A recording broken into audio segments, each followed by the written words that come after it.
We are personally overseeing some aspects of the development of Russian-Indian cooperation, all strategic avenues, and also we are monitoring the course of the implementation of key bilateral projects. And today, with the participation of our delegations, we have meticulously and substantively reviewed the whole range of relevant questions of the Russian-Indian multifaceted interaction. We exchange our opinions on the relevant global and regional subjects.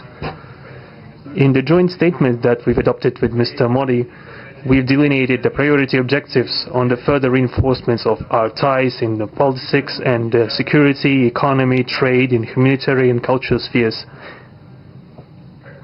As you saw for yourself, we have signed an impressive package of intergovernmental, interagency, and corporate agreements. Many of those agreements are intended to broaden the economic cooperation between Russia and India. And this is entirely natural, due to the fact that our countries are important partners of one another in trade, investment, and technologies. Last year, our bilateral trade turnover has grown by 12%, setting another record. According to different data, this number may look different, but it is generally around $64 billion. Currently, we are forecasting that the results of this year will remain at the same impressive level. At the same time, as I perceive it, we are up to the task of getting this number to the level of $100 billion. And to reach this important goal, we have harmonized the program of development of Russian-Indian economic cooperation until 2030. This comprehensive document gives us concrete set of objectives. The Intergovernmental Commission, the ministries and different agencies of the economic bloc of both countries have set objectives to remove barriers hampering the goods flows and capitals, the implementation of joint projects and deep technology and innovation cooperation. And distinguished Prime Minister gave us a whole list of challenges that deserve the most attentive focus of our government. We will do that. The growth of Russian-Indian commercial links would be helped by the creation of a free trade zone between India and the Eurasian Economic Union. We are already conducting work on the corresponding agreement. I would like to note with satisfaction that our countries are gradually moving to the use of national currencies in mutual settlements. The share of these national currencies is already 96% in commercial deals. We have established resilient channels of credit, financial, and interbanking cooperation. Russian economic operators have broadened the sphere of use of Indian rupees, which we receive from the fulfillment of export contracts. Russian rubles are being used to provide loans for large joint projects. We are also seeing successful partnership in energy. Russia is a reliable supplier of oil, gas, coal, and everything that is required for the development of India's energy. We are ready to continue uninterrupted shipments of fuel for the fast-growing Indian economy. Of course, the bilateral interaction in energy does not limit to that. We are also conducting a flagship project to build the largest Indian nuclear power plant, Kudankulam.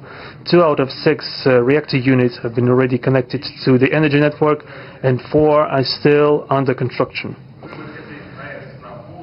Getting this nuclear power plant to full power output will give an impressive contribution to the energy requirements of India. It will help supply Indian enterprises and houses with cheap and clean energy.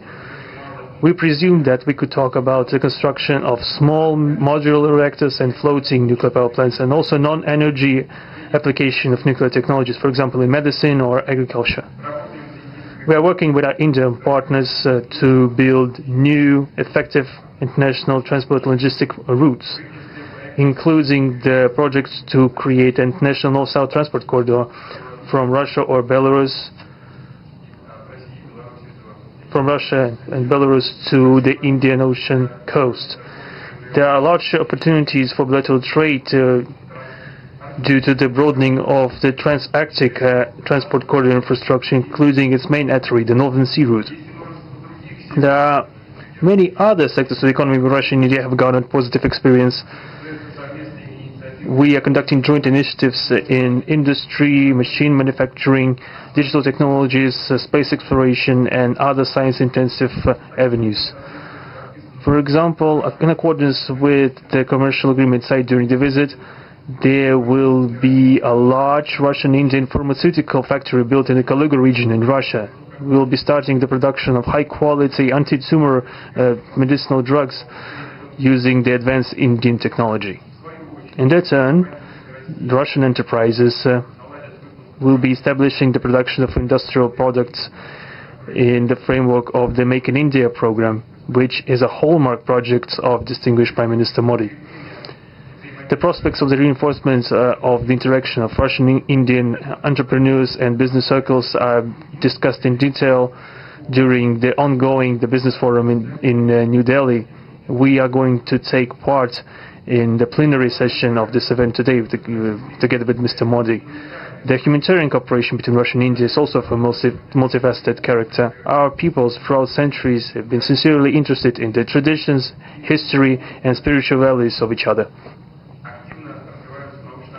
Scientific and educational contacts, exchanges from among the youth and public are also actively developing.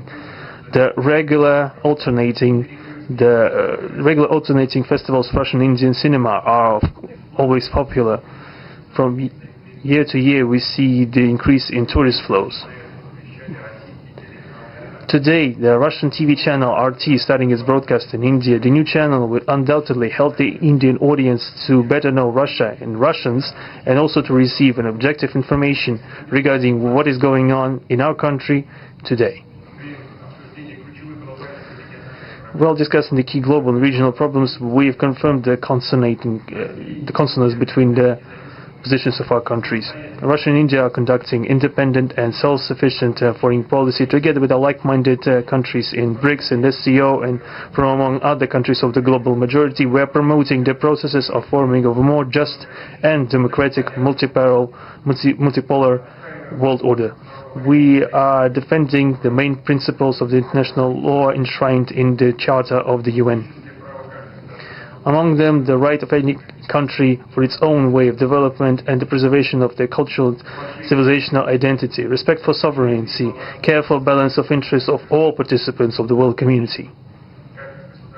As state founders of the BRICS, Russia and India have done a lot of things, and continue to do more to increase the authority of the organization. As you know, next year India will assume the chairship, and the BRICS will provide all necessary assistance to our Indian friends in the work on the relevant BRICS agenda. I would like to point out Russia and India are traditionally closely cooperating in the military technical sphere.